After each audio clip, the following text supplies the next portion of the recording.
বন্ধুরা, তোমাদের মধ্যেই যারা যারা সরকারি ব্যাংকিং এক্সামসের জন্য প্রিপারেশন নিচ্ছ অথবা প্রিপারেশন নেবে বলে ভাবছো, সে আইবিপিএস পিওই হোক, আইবিপিএস ক্লার্কি হোক, এসবিআই পিওই হোক, এসবিআই ক্লার্কি হোক, আরআরবি পিওই হোক, আরআরবি ক্লার্কি হোক, ইভেন আমি আরবি অ্যাসিস্ট্যান্টও যদি নিয়ে নিই, প্লাস যত আমাদের ইন্স্যুরেন্স সেক্টরের পরীক্ষা হয়, সেই এসআইসির পরীক্ষাই হোক, ইপিএফওই হোক, এলআইসি হোক, এনআইএসএলই হোক, ওআইসিএলই হোক, এই সমস্ত পরীক্ষাগুলো ক্লিয়ার করার জন্য সবচেয়ে বড় অস্ত্র একটাই, এবং সেই অস্ত্রটা হলো এইটা।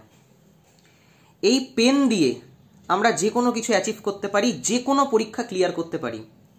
তো এই জিনিসটার রেসপেক্ট সব থেকে বেশি। তো ন্যাচারালি যখনই তুমি কোনো পরীক্ষা দেবে অথবা যখনই তুমি কোনো প্রিপারেশন করছো, এই জিনিসটাকে ভীষণ ভীষণ রেসপেক্ট করবে। কারণ আজকে এই জিনিসটা দিয়েই একজন সিলেকশন পাবে আর একজন পাবে না সিলেকশন। তো ন্যাচারালি যার প্রিপারেশন যত স্ট্রং হবে তার সিলেকশনের চান্সেস তত বেড়ে যাবে। ইভেন তুমি এখন সিলেকশন পাবে, সিলেকশন পাওয়ার পরেও এই জিনিসটার ইম্পর্টেন্স সবচেয়ে বেশি থাকবে। কারণ এই পেন দিয়ে তুমি সাইন করবে এবং এই সাইনের দামই প্রচুর বেড়ে যাবে। তোমাদের মধ্যেই আজকে যারা যারা বিভিন্ন সরকারি চাকরির পরীক্ষার জন্য প্রিপারেশন নিচ্ছ অথবা যত আমাদের সরকারি ব্যাংকিং এক্সামস হয় তার জন্য প্রিপারেশন করা স্টার্ট করেছো, প্রচুর জিনিসকে তো তোমরা ইম্পর্টেন্স দাও, যে জিনিসগুলোর হয়তো ইম্পর্টেন্স পাওয়ার কথাই নয়, কিন্তু সেই জিনিসগুলোকে আমরা প্রচুর প্রচুর ইম্পর্টেন্স দিই।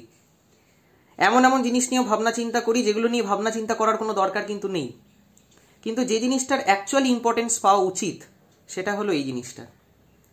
তো ন্যাচারালি এই জিনিসটাকে ইম্পর্টেন্স দিতে শেখো। খুব কম স্টুডেন্টস এবং অ্যাসপিরেন্টসরাই এমন আছে যারা এই জিনিসটাকে ভীষণ সিরিয়াসলি নেয়, এবং যারা এই জিনিসটাকে ভীষণ সিরিয়াসলি নেয় তারাই একমাত্র কনসিস্টেন্ট থাকতে পারে, তারাই তাদের প্রিপারেশন কন্টিনিউ রেখে যেতে পারে, এবং তারাই ডিমোটিভেটেড ফিল করে না। এবং এই পেনটা দিয়েও আমিও পরীক্ষা দিয়েছিলাম। যখন আমি তোমাদের মধ্যে প্রিপারেশন করছিলাম, লিঙ্ক গ্লাইসার দিয়ে আমি পরীক্ষা দিয়েছিলাম। তো ন্যাচারালি যখনই আমি লিঙ্ক গ্লাইসার পেন দেখি তখনই আমার প্রিপারেশনের কথা মনে পড়ে যায়, যে যখন আমি তোমাদের মতোই প্রিপারেশন করতাম এবং যখন যে কোনো রকমের নোটস বানানো হোক, চাই যে কোনো রকমের মক টেস্ট দেওয়া হোক, চাই যে কোনো রকমের পরীক্ষা দেওয়া হোক, সব পরীক্ষা আমি এই পেন দিয়েই দিয়েছি। তো মাঝে মাঝে যখন প্রিপারেশন করছো তখন এই পেনটাকেও সম্মান করো, কারণ এই পেনটা তোমার সাথে সবসময় থাকবে।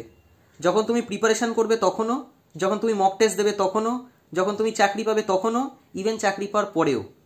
কারণ চাকরি পাওয়ার পরে এই পেনটার দাম সব থেকে বেশি হয়ে যাবে, কারণ এই পেন দিয়ে যখন তুমি সিগনেচার করবে সেটার ভ্যালু সবচেয়ে বেশি, এবং সেটার জন্যই মানুষ তোমার কাছে আসবে।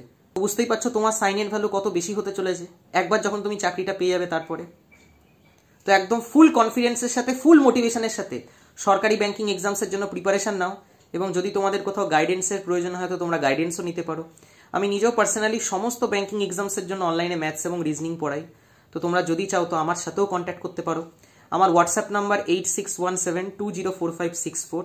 তো যদি তোমরা গাইডেন্স চাও তাহলে কল করো না, হোয়াটসঅ্যাপ করো, কারণ কল অনেক সময় আমি ধরতে পারি না। আমি নিজে আইবিপিএসপি এবং আইবিপিএস ক্লার্ক দুটো পরীক্ষাই ফার্স্ট অ্যাটেম্পটেই ক্লিয়ার করেছি। তো ন্যাচারালি তোমাদেরকে খুব ভালো করে গাইড করতে পারবো যে কি টেকনিক অফ সলভিং হওয়া উচিত, কিভাবে একটা কোশ্চেনকে অ্যাপ্রোচ করা উচিত। কারণ যে কোনো সরকারি ব্যাংকের পরীক্ষায় টাইম একটা ভীষণ ভীষণ ইম্পর্টেন্ট রোল প্লে করবে। যে স্টুডেন্ট আজকে টেকনিক অফ সলভিং ভালো করে শিখবে না, সে কিছুতেই তার সময় বাঁচাতে পারবে না, সে যতই চেষ্টা করুক না কেন। কারণ কম সময়ের মধ্যে আমাদেরকে প্রচুর বেশি কোশ্চেন অ্যাটেম্প্ট করতে হয়, এবং কম সময়ের মধ্যে যদি তোমাকে বেশি কোশ্চেন বানাতে হয় তাহলে সেই কোশ্চেনগুলো করার ধরন তোমাকে শিখতেই হবে, যে কিভাবে একটা কোশ্চেনকে তাড়াতাড়ি বানাবো, কিভাবে একটা কোশ্চেনকে তাড়াতাড়ি সলভ করতে পারবো। এই কোশ্চেনটাকে বেসিক নিয়মে করব, নাকি কোশ্চেনটায় অপশন এলিমিনেট করব, নাকি কোশ্চেনটা সলভ করার অন্য কোনো টেকনিক আছে অথবা অন্য কোনো মেথড আছে। অর্থাৎ বেসিক নিয়ম ছাড়াও কি অন্য কোনো মেথড আছে এই কোশ্চেনটা সলভ করার।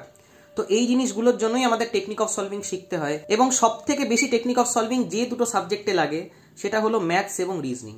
আজ অবধি যে সমস্ত ক্যান্ডিডেটরা ফাইনাল সিলেকশন পেয়েছে, এমন হেন কোনো ক্যান্ডিডেট নেই যে বলতে পারবে যে আমার ম্যাথস অথবা রিজনিং এর মধ্যে কোনো সেকশন উইক ছিল। কোনো দিনও হতে পারে না, কারণ যারা যারা আজকে ফাইনাল সিলেকশন পাবে তাদের ম্যাথস এবং রিজনিং স্ট্রং হতেই হবে, এবং ম্যাথস এবং রিজনিং যদি তোমাকে স্ট্রং বানাতে হয় তাহলে তোমায় টেকনিক অফ সলভিং শিখতেই হবে। এই জন্য টেকনিক অফ সলভিং এর উপর খুব ভালো করে ফোকাস করো, এবং চেষ্টা করো তার কাছ থেকেই গাইডেন্স নেওয়ার যে অলরেডি ফিল্ডে সিলেক্টেড, যাতে তার টেকনিক অফ সলভিং, তার মেথড অফ সলভিং খুব ভালো করে শিখতে পারো এবং সেই জিনিসগুলোকে পরীক্ষায় অ্যাপ্লাই করতে পারো। বাকি আশা করি তোমাদের এই ভিডিওটা দিয়ে কিছুটা হেল্প করতে পারলাম। ভিডিওটা যদি তোমাদের ভালো লেগে থাকে তাহলে অবশ্যই লাইক এবং বন্ধুদের সাথে শেয়ার করো। Thank you.